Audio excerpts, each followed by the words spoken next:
you of the year.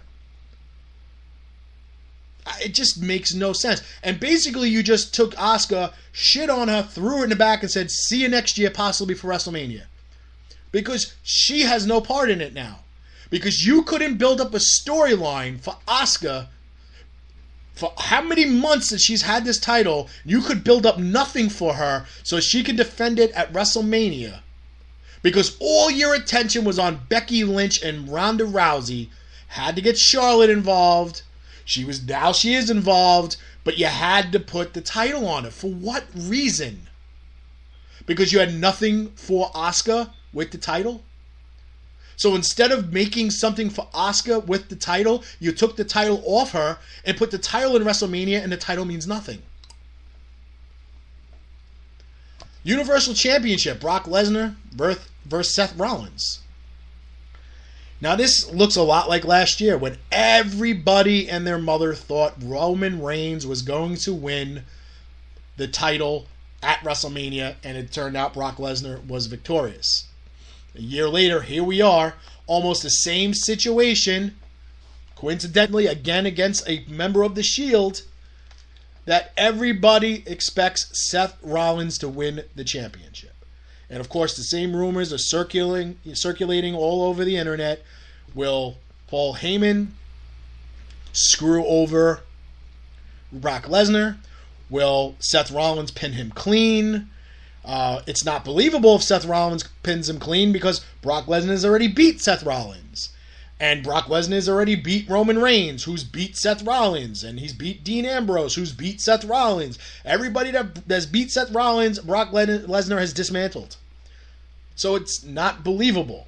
So you figure there has to be some sort of angle. There has to be a screw job. Does Roman Reigns come down and screw over Seth Rollins and turn heel? Does he become part of the Triple H, Stephanie McMahon bandwagon? Does he become a Paul Heyman guy? What happens? Your guess is as good as mine. So, like I said, next week I'll give my predictions. Daniel Bryan versus Kofi Kingston for the WWE Championship, which the WWE Championship has pretty much meant nothing for the past 15 years. A good run by AJ Styles with the title and a current run with Daniel Bryan with the title is trying to bring the title back to relevance, even though it's not pushed like it should be. The brand's title with all this history, 50 plus years, and it's a secondary title, at least being treated that way. Kofi Kingston, looking at all these years trying to become a WWE champion. Now, this all boils down to Cornette, bitching and whining about 145 pounds of Kofi Kingston. It's not believable him to be a champion, blah, blah, blah. He's not like he's a spring chicken. He's up there in age towards the end of his career. And, are you just going to give him the title so people will get off the Vince McMahon is racist bandwagon and have Daniel Bryan take it right back afterwards? I mean, look, my whole thing is Kofi Kingston had his time. He had his run. As relevant as he still is in WWE, his time is over. He's part of a stable, a three-man group where he doesn't even wrestle every single week. At times, it's Xavier Woods and Big E, and Kofi's on the outside looking in. It's his time to shine as a champion is come and gone. And I'd be shocked to see Kofi Kingston win this championship. Shocked. But if he does, at least you'll get all the morons that'll shut up about Vince McMahon being racist and the whole back and forth controversy about WWE's never had a 100% pure black WWE champion. Whatever. Roman Reigns versus Drew McIntyre. Match that was literally just put together in the last couple of weeks because you needed to add Roman Reigns to WrestleMania. You had to. Had to be done. Saying that sarcastically.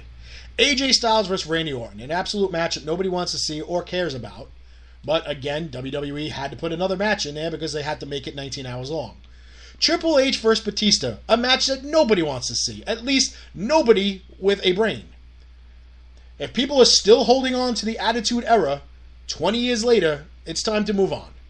Batista is 50 years old. Triple H is 50 years old. Nobody needs to see two 50-year-olds moving in slow motion having a match that means absolutely nothing in the scheme of things because everybody knows Triple H is going to win the fucking match.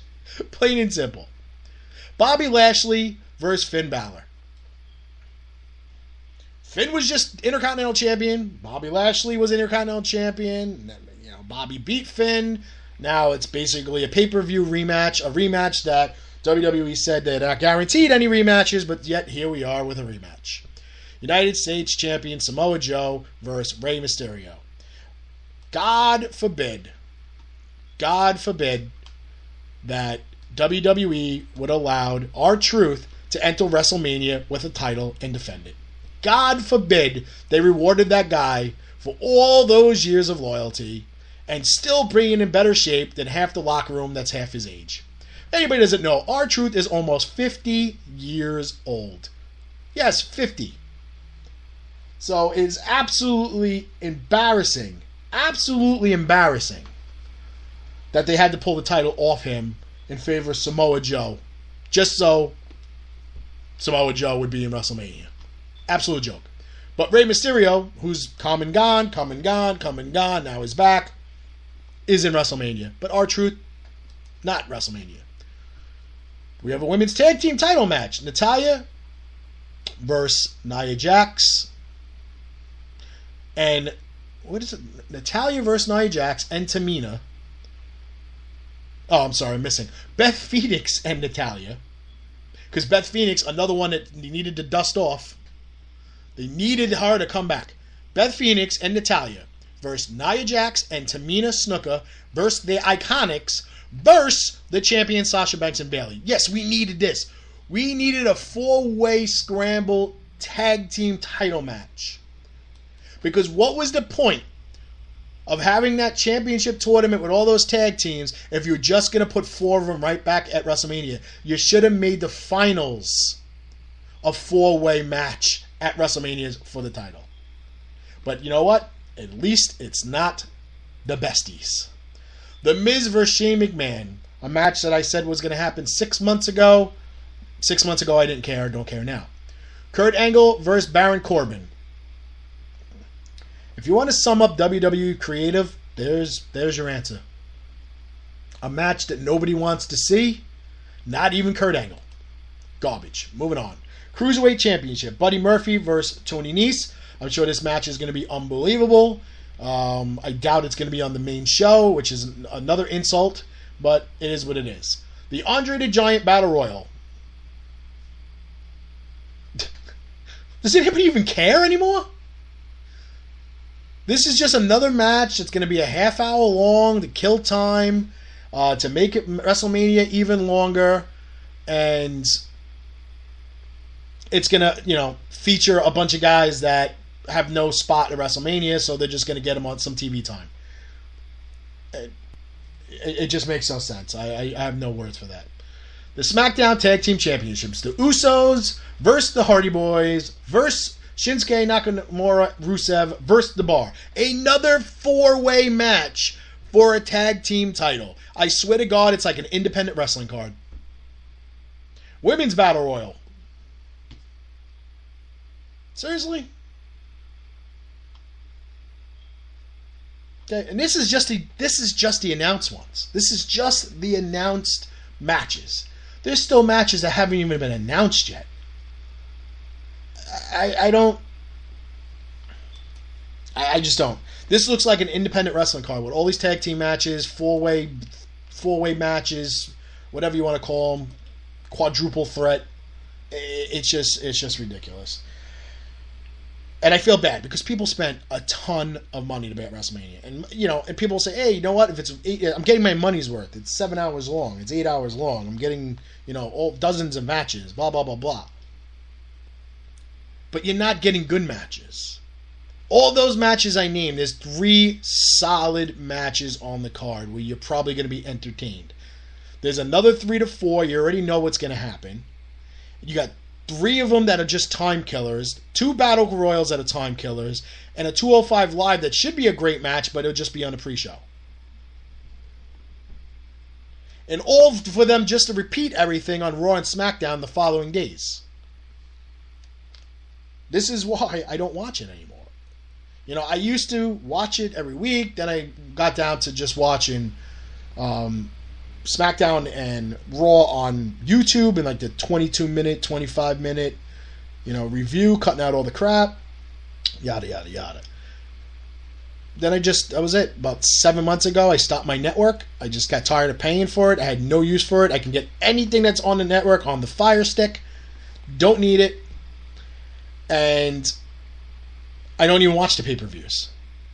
The last pay-per-view that I sat down and watched was last year's WrestleMania in a Buffalo Wild Wings in New Orleans, Louisiana. And it's only because I was there for WrestleCon.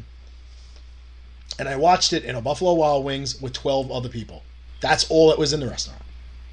And it was the only place in a remote area of the Superdome that was showing WrestleMania.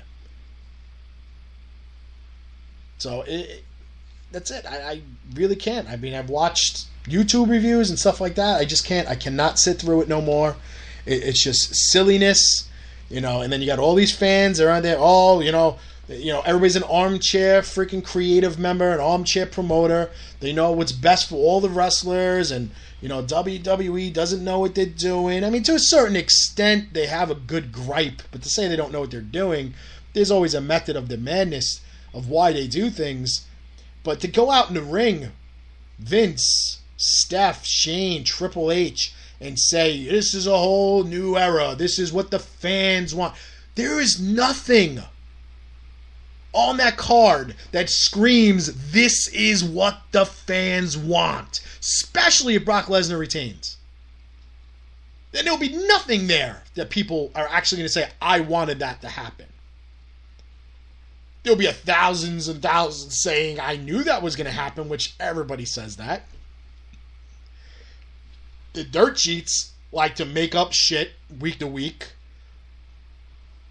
The Bella's retired. 3 days later, Nikki Bella's looking to get a match at WrestleMania. Like, come on. Like, seriously. I mean, are we literally just going to freaking make shit up? Like, literally, just going to make stuff up. Like, I really want to make a parody reporting site of wrestling stories. Kind of like the Wrestling Onion. I mean, I know there's like the kayfabe stories or whatever that site is. They're hilarious.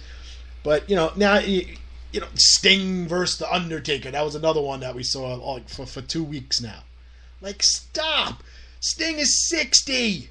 Undertaker's in his 50s. Enough. My God, the guy hasn't wrestled in years. He got hurt both times he tried to wrestle. Enough. Move on. Taking a commercial break. When we get back, we'll be joined by Colin West of Synergy Wrestling. Has been paid for by the New World Order. This is Thunder Rosa, and you're listening to Damage 365 Radio.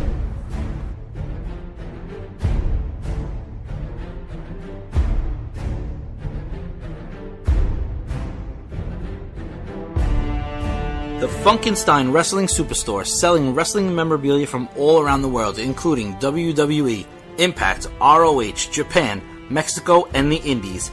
They sell action figures, lucha masks, t-shirts, trading cards, magazines, DVDs, autographs, collectibles, vintage video games, and more. Stop in and get tickets for local independent wrestling such as UWA Elite, CZW, and Synergy Wrestling. Located indoors at the world-famous English Town Flea Market, Blue Building, booths 45 through 48 at 90 Wilson Avenue in Manalapan Township, New Jersey. Open every Saturday and Sunday from 8 a.m. till 3 p.m. all year round. Visit them on Facebook at facebook.com/FunkensteinINC. New Jersey's largest wrestling store is the Funkenstein Wrestling Superstore. Tell them Damage 365 sent you.